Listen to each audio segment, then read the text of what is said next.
Hey, Jordan Valley Church, Pastor John here again. Pastor Johnny here. And we're coming to you again, lesson 3 from our All Church devotionals. Again, we really want to encourage all of you to begin practices of personal worship, but also those of you who are in families to worship together as a family. And so let's jump in. Lesson 3, the surprising strength of Jesus' death. So here we're looking at Mark 15, 39 through 47. And the first question that we got here in the devotional is, what made the centurion recognize that Jesus was the Son of God? What do you think? Yeah, well, I mean, right from verse 39 there, it's the centurion saw how Jesus died. So there's something to do with how Jesus died that made the centurion say, surely this is the Son of God. And, you know, of course, this guy had probably seen a lot of people die, and a lot of people died by crucifixion, but there was something unique about Jesus and his death, different than any of the other criminals that he'd seen crucified, that made him think something different about him. Yeah, and that's interesting because, and it's kind of alluded to later on when Pilate's suspicious that Jesus has died already, because often people could spend a couple days on the cross, right? And yet Jesus is there for less than a day before he dies. So on one hand, that seems like weakness. Yeah. And yet the centurion, something about it strikes him. Any thoughts on that? What is it that strikes him when he sees how Jesus died? Yeah. You know, I don't think the text explicitly says, but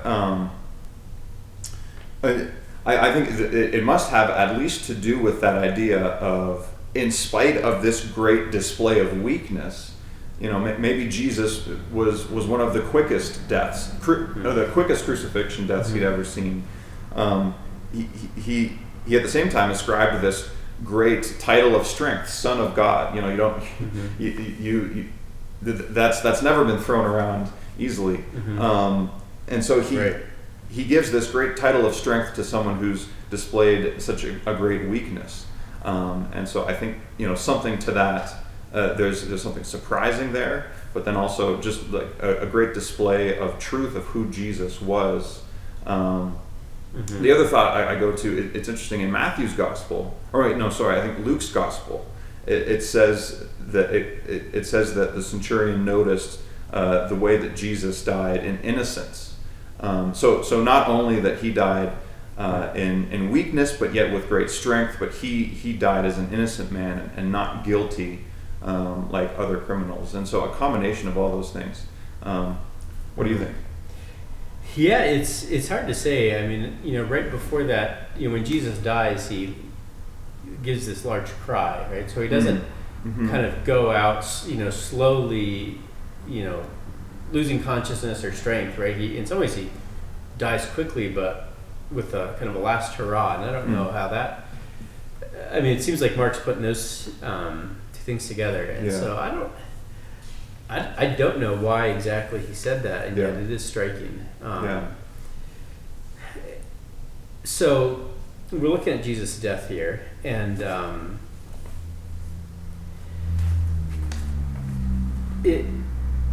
what is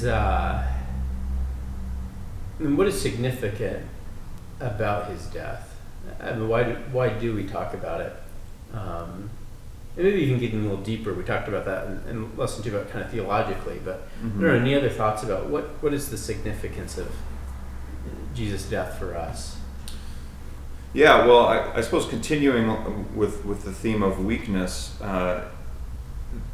in different places throughout the New Testament, the Bible uses the image and the model of Jesus' death kind of as a model for the Christian life, because we still live in a world with darkness and in which we struggle with sin, but yet we're still called to follow Jesus, and often that looks like following him in spite of our own weakness, and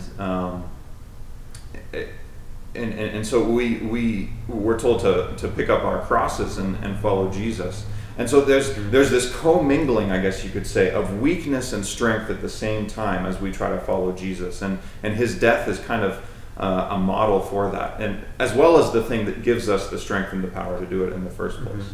Yeah, so there's one aspect of Jesus' death that we talked about in lesson 2 of it's this substitutionary death, right? Or the substitutionary atonement. But then there's another aspect of Jesus' death I think you're just talking about, is that it's a model for our life, right? Yeah. And so and then I remember reading in one book where the author, she was describing the Corinthian church, and the Apostle Paul writes to the Corinthian church, and she says that the problems with the Corinthians was they wanted to see themselves as either beyond the cross or above the cross, and that Jesus has died and now we're in the resurrection, right? And so that they didn't want to have to deal with the pain and suffering of this life, right? And part of Paul's message there is in 1 and 2 Corinthians is no, we are the cross is in one sense the model for our life as Christians, right? And so what does that mean then as we face suffering or illness and the stuff that we're facing right now? Yeah, well, I think that means on the one hand that even though Jesus has died and risen again and we are in him and we have life in him, that does not necessarily and often won't free us from experiences of suffering. We're not guaranteed that we won't get sick. The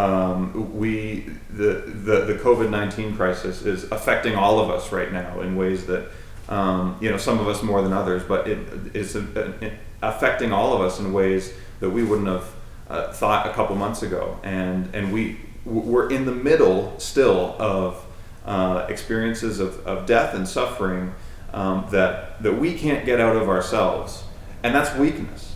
But at the same time, I think we can look at the death and resurrection of Jesus and know that is a pointer to where history and where our lives with Christ are going, and that's to the hope that we have of his ultimate victory.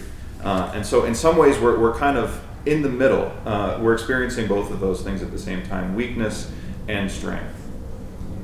Yeah, and it seems like that's a really important lesson for us to learn because, in general, we're very blessed and we have a lot of resources as Christians here in this country. And yet, the message that Jesus gives is to pick up your cross and follow him, right?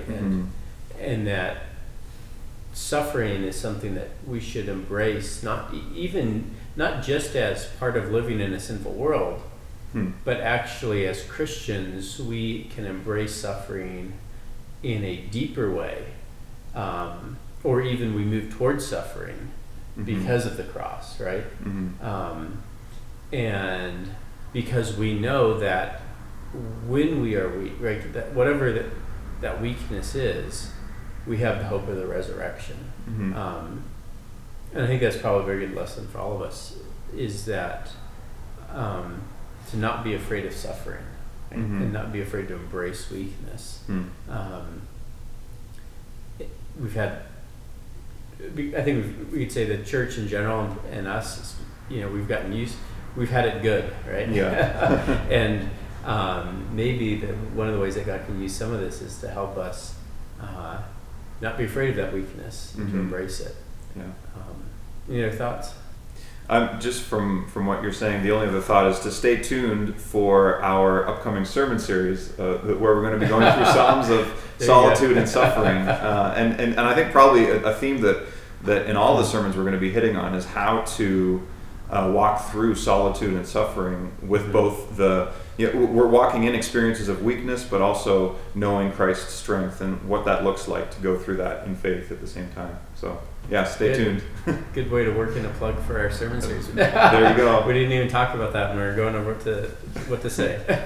Yeah. All right. Well, we'll see you guys tomorrow. All right.